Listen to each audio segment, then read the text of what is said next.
अस्सलाम वालेकुम। अच्छा, तो आज हमने 81 से स्टार्ट करना है। तो 81 हमारे पास आ जाते हैं e की power 2x minus sine x plus 2 cos। ये उसी तरह है जिस तरह हमने कल लास्ट एमसीक्यूज किए थे कि अगर e की पावर कुछ भी हो और उस पावर का जो साथ डेरिवेटिव वो मौजूद हो और साथ एक फंक्शन हो, फंक्शन का साथ डेरिवेटिव मौजूद हो, तो हम क्या करते थे कि e की पावर 2x यानी कि e की ये वाला फंक्शन और साथ जो इधर फंक्शन होता था वो हमारा आंसर आ जाता था।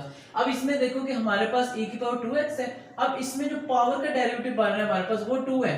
तो अब इन दोनों में से फर्स्ट वाला फंक्शन कौन सा होगा? फर्स्ट वाला फंक्शन हमेशा वो वाला होगा जिसमें अब हमारे पास ये वाला जो है पावर का जो डेरिवेटिव वो मल्टीप्लाई हो रहा है। अब इसमें देखो कि इसमें 2 इसके साथ है और ये हमारे पास इधर आ जाएगा। अब देखो cos x आ गया। अब cos x का साथ डेरिवेटिव मौजूद है ना, तो मींस टू से ये हमारे पास फंक्शन है कोई और उसका डेरिवेटिव के साथ मौजूद है। तो अब ये जो सारी टर्म है इसमें हम यहाँ से ये लिख लेंगे और इधर से हमारे पास ये फंक्शन आ जाएगा और यही हमारा राइट ऑप्शन आ जाएगा। तो इसका जो राइट ऑप्शन है वो हमारे पास बी आ जाएगा। उसके बाद आ जाते हैं 82 भी सेम इसी तरह है। अब देखिए हमारे पास एक फंक्शन दिया हुआ है, ठीक है, e की पावर x। अब इन दोनों में से फंक्शन कौन सा है, उसका डेरिवेटिव एग्जिस्ट कर रहा है या नहीं। अब देखो ये जो फंक्शन है tan इनवर्स x, इसका डेरिवेटिव हमें पता है क्या होता है, हमारे पास 1/1 + x²। तो इसमें हमारे पास फंक्शन ये है और उसका डेरिवेटिव ये है, तो हम आंसर हमारे पास एक ये आ जाएगा और एक ये आ जाएगा, ये दो मिलके हमारे पास आंसर आ जाएंगे। तो इसका जो राइट ऑप्शन है वो हमारे पास डी बन जाएगा, e की पावर x और tan इनवर्स x, यही हमारा आंसर आ जाएगा। उसके बाद 83 भी एज इट इज है कि अब देखो e की पावर माइनस x, अब इसका डेरिवेटिव हमारे पास -1 होगा यानी कि माइनस होगा, तो ये माइनस आ गया। अब देखो हमारे पास बाकी फंक्शन है ये sin x। अब sin x का डेरिवेटिव होता है cos x, वो भी साथ एग्जिस्ट कर रहे हैं। तो अब देखो sin x के साथ cos x है, तो ये हमारे पास जो आंसर है वो यहाँ से ये आ जाएगा और इधर से हमारे पास ये आंसर आ जाएगा और यही हमारे पास राइट ऑप्शन है जो कि हमारे पास इधर डी दिया हुआ है। उसके बाद 84 है। 84 हमारे पास नेचुरल लॉग ऑफ x। ये सेम ऐसा ही वैसे ही क्वेश्चन जो हमने कल किया था, जरा भी चेंजिंग नहीं है। हमने इंटीग्रेशन बाय पार्ट्स से सॉल्व किया था, तो सेम ये वही वाला क्वेश्चन है, दोबारा रिपीट हो गया। अच्छा, उसके बाद रहता है हमारे पास 85, ये थोड़ा इंपॉर्टेंट है, ये देख लो कि अब देखो वो कहते हैं कि a लेस देन c है और c लेस देन b है। अब हमारे पास ये कंडीशन दी हुई है, उसके बाद हमारे पास ये फंक्शन दिया हुआ है a से लेकर b तक है।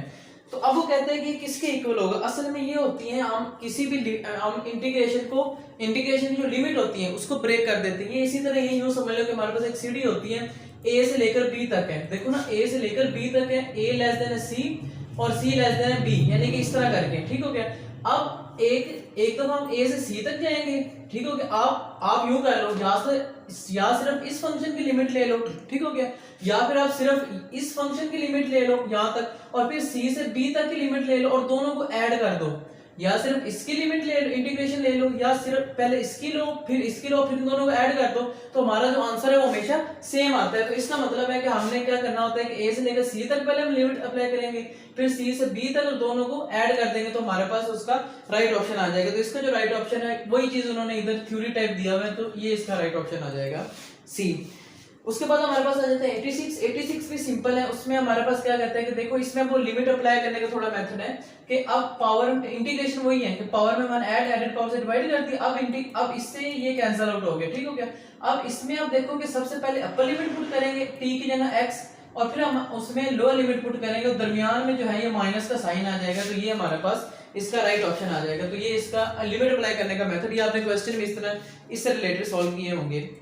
उसके बाद आ जाता है हमारे पास 87 में देखो अब ये जो है हमारे पास 1/1 - x², अंडर रूट किसका डेरिवेटिव था हमारे पास, ये हमारे पास था sin इनवर्स x का डेरिवेटिव था, ठीक हो गया। अब sin इनवर्स x आ गया। अब उसके बाद हमने क्या करना है कि upper limit minus lower limit, upper limit हमारे पास 1 है, लोअर लिमिट हमारे पास 0 है, वो इसके अंदर पुट कर देंगे। अब sin इनवर्स 1 किसके इक्वल होता है, हमारे पास 90 के इक्वल होता है और ये माइनस sin इनवर्स 0 वो 0 के इक्वल होता है, तो 90 को हम 5/2 भी लिख सकते हैं। तो ये जो इसका राइट ऑप्शन आ जाएगा। तो इधर जो इसका राइट ऑप्शन दिया हुआ है वो हमारे पास डी है।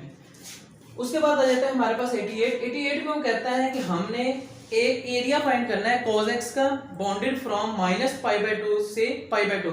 अब देखो जो इंटीग्रेशन होती है मेन ये यूज ही एरिया फाइंड करने के लिए होती है, ठीक है। जब भी हमने किसी भी यानी कि चीज का हमने एरिया फाइंड करना है तो हम उसकी इंटीग्रेशन ले लेते हैं, ठीक हो गया। अब इंटीग्रेशन में उन्होंने लिमिट भी दी हुई है कि उसकी लोअर लिमिट हमारे पास -π/2 है और अपर लिमिट हमारे पास π/2 है। अब इसकी इंटीग्रेशन लेंगे तो cos sin x आ जाएगा, अपर लिमिट और लोअर लिमिट इसमें पुट करेंगे तो हमारा जो राइट ऑप्शन है वो हमारे पास 2 आ जाएगा। उसके बाद आ जाते हैं हमारे पास 89 में देखो कि अब ये हमारे पास आ गया। अब इसको दो मेथड है, या फिर से 1 ओवर cos कर लो, इसे sin ओवर cos कर लो, वो थोड़ा लेंथी था। उसके अलावा ये देखो कि सारी टर्म में secant x tan x किसका डेरिवेटिव था हमारे पास, ये हमारे पास था secant x का डेरिवेटिव, ठीक हो गया।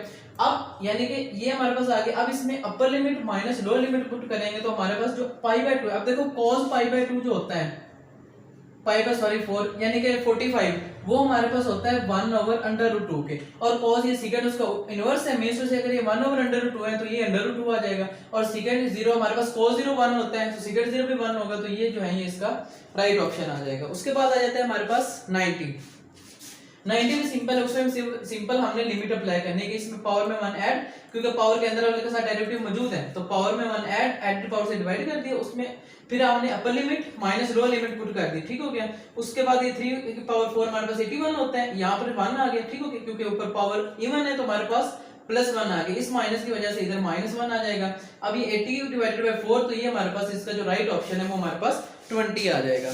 उसके बाद आ जाता है हमारे पास 91 में कहता है कि हमारे पास 4x + k dx = 4 है, ठीक हो गया। अब देखो हमने क्या करना है, इसको 4 को एक दफा ऐसे ही रहने दो, हमने k की वैल्यू फाइंड करनी है, ठीक हो गया। अब k की वैल्यू कैसे फाइंड करेंगे, अब देखो पावर के अंदर वाले के साथ डेरिवेटिव मौजूद है, k तो कांस्टेंट है, इसका डेरिवेटिव तो 0 है, यहां से हमारे पास डेरिवेटिव आ रहा है 4, तो 4 से मल्टीप्लाई भी कर दिया और डिवाइड भी कर दिया, ठीक हो गया। अब देखो पावर के अंदर वाले के साथ डेरिवेटिव मौजूद है, तो पावर में 1 ऐड पावर से डिवाइड कर दिया। अब ये भी 2 है, ये भी 4 है, तो इसको मल्टीप्लाई करके 8 हो गया। अब इस फंक्शन में ये जो फंक्शन हमारे पास है, इसमें पहले अपर लिमिट पुट कर दी, फिर लोअर लिमिट पुट करेंगे, ये कुछ इस फॉर्म का हो जाएगा। उसके बाद हमने क्या करना है कि इसका स्क्वायर ओपन कर दी तो हमारे पास यूं आ जाएगा, और ये 4 0 से मल्टीप्लाई हो गई तो 0 हो जाएगा, बाकी k स्क्वायर आ जाएगा। अब जब इसका स्क्वायर ओपन किया है तो k स्क्वायर से k square minus k square cancel out हो गया, बाकी सिंपल ये चीज रह जाएगी। अब जब इस 8 को इन दोनों के साथ डिवाइड करेंगे तो ये इधर हमारे पास 2 आ जाएगा, और इधर हमारे पास कि सिर्फ सिंपल k आ जाएगा। अब ये जो इज इक्वल टू 4 है वो ये चलता आ रहा है, यानी कि हर एक के साथ is equal to 4 is equal to 4 is equal to 4 लिखेंगे, तो अब इधर भी हमारे पास इज इक्वल टू 4 आ जाएगा। अब हमने तो k की वैल्यू फाइंड करनी है, तो k इज इक्वल टू 4 - 2, ये हमारे पास जो इसका राइट ऑप्शन है वो 2 आ जाएगा। तो इधर जो इसका राइट ऑप्शन दिया हुआ है वो हमारे पास D है। जब हमारे पास आ जाता है 92 में आप देखो 1 ओवर 1 + x के लिए किसका डेरिवेटिव था हमारे पास, tan इनवर्स x का। अब इसके बाद हमने upper limit minus lower limit put करनी है। जब हम अपर लिमिट पुट करेंगे तो tan इनवर्स -1 जो होता है वो -π/4 के इक्वल होता है, tan इनवर्स 0 वो हमारे पास 0 ही होता है, तो tan इनवर्स ये हमारे पास आ जाएगा -π/4 जो है वो इसका राइट ऑप्शन आ जाएगा। उसके बाद आ जाता है हमारे पास 93 में। अब देखो क्या कहते हैं कि अगर a b फंक्शन है तो वो किसके, अब उसने आगे 4 ऑप्शन दिए, वो कहते हैं इन चारों में से किसके इक्वल होगा। अब देखो कि जो भी फंक्शन हो, अगर आप किसी भी फंक्शन की लिमिट चेंज कर दो तो वो उसी फंक्शन के ऑपोजिट के इक्वल होगा। मैं ये कहना चाह रहा हूँ, देखो कि लेट्स सपोज मेरे पास एक ही फंक्शन है sin x, ठीक है, इसकी अब लिमिट है हमारे पास 1 से लेकर 3 तक, ठीक हो गया। अब मैं कहता हूँ ये फंक्शन किसके इक्वल होगा, ये फंक्शन अगर हम इसकी लिमिट चेंज कर दें कि इधर 3 कर दें और इधर 1 कर दें, फंक्शन वही रहे तो ये माइनस होगा। अब आप इसको सोल्व कर लें या इसको सोल्व कर लो, दोनों का जो आंसर है वो हमारे पास सेम ही आएगा। मींस टू से कि अगर कोई फंक्शन है उसकी एक लिमिट है, अगर आप उसकी लिमिट चेंज कर दे साथ माइनस लगा दे तो आंसर में फर्क है हमारे पास नहीं पड़ेगा, दोनों का आंसर सेम आएगा। उसके बाद आ जाता है हमारे पास 94 में भी वही सेम बात है जो हमने पहले इधर सीडी बना के एक्सप्लेन की थी कि देखो -1 से एक फंक्शन है, उसमें हमने लिमिट ली है -2 से लेकर 1 तक, तो उसका आंसर हमारे पास आया है 5, ठीक हो गया। उसके बाद हमने उसी फंक्शन की लिमिट, उसी फंक्शन की इंटीग्रेशन ली है और लिमिट हमने अप्लाई की है 1 से लेकर 3 तक, यानी कि -2 से 1 तक और 1 से 3 तक की है, तो इसका आंसर हमारे पास आया है 3, ठीक हो गया। अब वो क्या कहते हैं कि हमने -2 से 3 तक जो ओवरऑल हमारे पास इंटीग्रेशन बनी है कि -2 से लेकर 3 तक है, तो वो कितनी होगी, तो सिंपल सी बात है कि आपने 5 और 3 को ऐड कर देना, तो हमारे पास जो आंसर है वो हमारे पास 8 आ जाएगा। उसके बाद नेक्स्ट चलते हैं, नेक्स्ट है हमारे पास 95 सिंपल है कि अब देखो sin x इंटीग्रेशन लेनी, इंटीग्रेशन लेने के बाद आपने लिमिट अप्लाई कर देनी है, upper limit minus lower limit, तो आपका आंसर आ जाएगा। उसके बाद हमारे पास आ जाता है 96।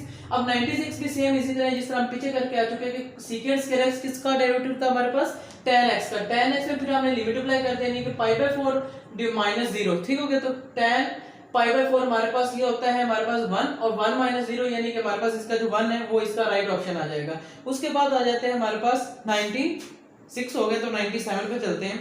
97 हमारे पास अब देखो ये है इसमें देखो कि हमारे पास अब नीचे वाले के ऊपर डेरिवेटिव मौजूद है ना, देखो 1 का डेरिवेटिव तो 0 होता है और tan x का हमारे पास सेकंड स्क्वायर x यानी कि नीचे वाले के ऊपर डेरिवेटिव मौजूद है, तो नीचे वाले का हम इस सारी टर्म का जो नीचे वाली है इसका हम नेचुरल लॉग ले लेंगे। उसके बाद हमारे पास ये लिमिट वो एज इट इज लिख ली। उसके बाद हम क्या करेंगे, अपर लिमिट, अब इसे ये जो हमारे पास फंक्शन है इसमें एक अपर लिमिट पुट कर दी x की जगह पर π/4, फिर हमने माइनस करके लोअर लिमिट जो 0 है वो इसी फंक्शन में पुट कर दी।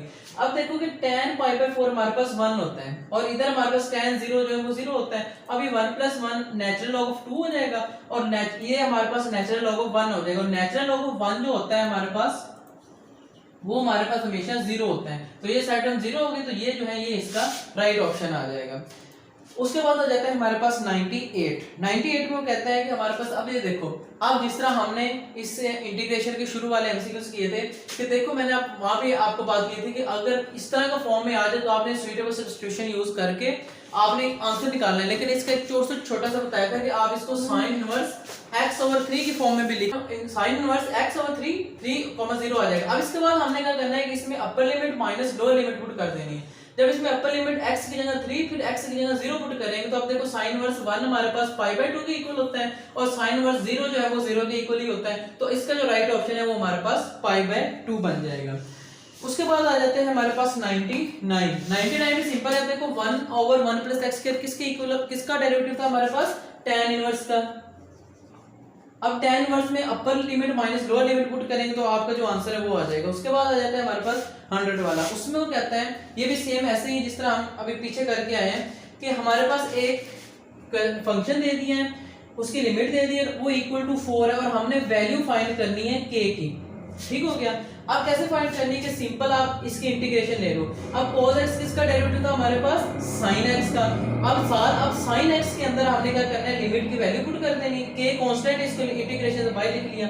अब इसमें जब वैल्यू पुट करेंगे तो हमारे पास sin π/2 माइनस sin ऑफ 0 हो जाएगा। अब sin π/2 हमें पता है वो 1 होता है, sin 0 0 होता है, तो ये k * 1 - 0 = 4।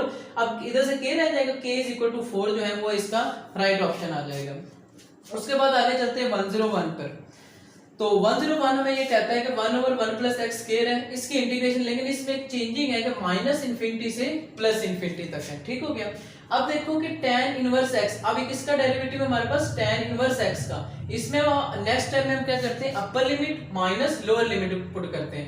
अब इसमें जब tan इनवर्स, अब देखो आपने वो एक टेबल याद किया होगा जो हमने वो एफएससी पार्ट 1 में पढ़ा था कि ऊपर हमारे पास sin x, फिर नीचे cos, फिर tan, इसमें हमने 0 30 40 वो सारे हमें पता था कि हमने याद किए थे कि किस 45 पे कितना होता है और 60 पे कितना होता है। ठीक है ना। तो उसमें हमारे पास tan जो था, tan 90 पे हमारे पास π/2 पे हमारे पास जो था वो अनडिफाइंड होता था। ठीक है ना, वो अगर आपको याद हो तो tan अनडिफाइंड कहां पर होता था हमारे पास, π/2 पर। तो इसका मतलब है कि tan इनवर्स ∞ को हम π/2 भी लिख सकते हैं। इसी तरह इधर माइनस आ जाएगा और इस -∞ की जगह हमारे पास -π/2 आ जाएगा। अब इन दोनों को जब हम ऐड करेंगे तो इसका जो राइट ऑप्शन है वो हमारे पास पाई बन जाएगा। अच्छा, तो नेक्स्ट हमारे पास आ जाता है 102। ये भी सिंपल है, इसके आपने इंटीग्रेशन ले लेनी, इंटीग्रेशन में आपने ये लिमिट अप्लाई कर देना तो आपका आंसर आ जाएगा। उसके बाद आ जाता है हमारे पास 103 देख लो कि हमारे पास sin स्क्वायर x है। अब एक चीज याद रखना हमेशा कि इंटीग्रेशन में कभी भी ट्रिग्नोमेट्री के जो स्क्वायर वाले फंक्शन होते हैं, cos square, sin square, tan square, उनकी इंटीग्रेशन नहीं पॉसिबल होती। हमने उसको स्क्वायर से फॉर्म में कैंसिल आउट करना होता है। किस तरह, अब देखो कि हमारे पास sin स्क्वायर तो आंसर नहीं आ सकता। अब sin स्क्वायर, अब हमने ये एक फार्मूला पढ़ा था एफएससी पार्ट 1 में, cos 2x = 1 - 2 sin square x। अब इसमें हमने sin स्क्वायर x की वैल्यू चाहिए हमें, तो वो वैल्यू निकालेंगे हमारे पास ये फंक्शन बन जाएगा। अब इसमें 1/2 बाई लिख लिया, बाकी ये सारे टर्म इसके हमने इंटीग्रेशन ले ली, 1 की इंटीग्रेशन x हो जाएगी और cos 2x की हमारे पास sin 2x/2 आ जाएगा। अब इसमें हमने ये जो लिमिट थी वो अप्लाई कर दी। जब हमने upper limit minus lower limit put करेंगे तो हमारे पास जो है, अब देखो π/2 जब इसमें पुट करेंगे तो इससे ये कैंसिल आउट हो जाएगा, बाकी पाई रह जाएगा। sin π पे हमारे पास आंसर 0 आता है, तो इधर हमारे पास 0 आ गया। उसके अलावा जब x में 0 पुट किए तो इधर भी 0 आ गया। अब इसमें sin 2x में जब हम 0 पुट करेंगे तो sin 0 हमारे पास वो भी 0 होता है, तो ये भी 0 हो जाएगा। उसके बाद अब देखो कि इधर सिर्फ हमारे पास π/2 रहेगा, तो अब इधर 1/2 है, इधर π/2 है, तो मींस टू से इसका आंसर जो है वो हमारे पास π/4 आ जाएगा। तो इसका जो राइट ऑप्शन है वो हमारे पास इधर ए दिया हुआ है।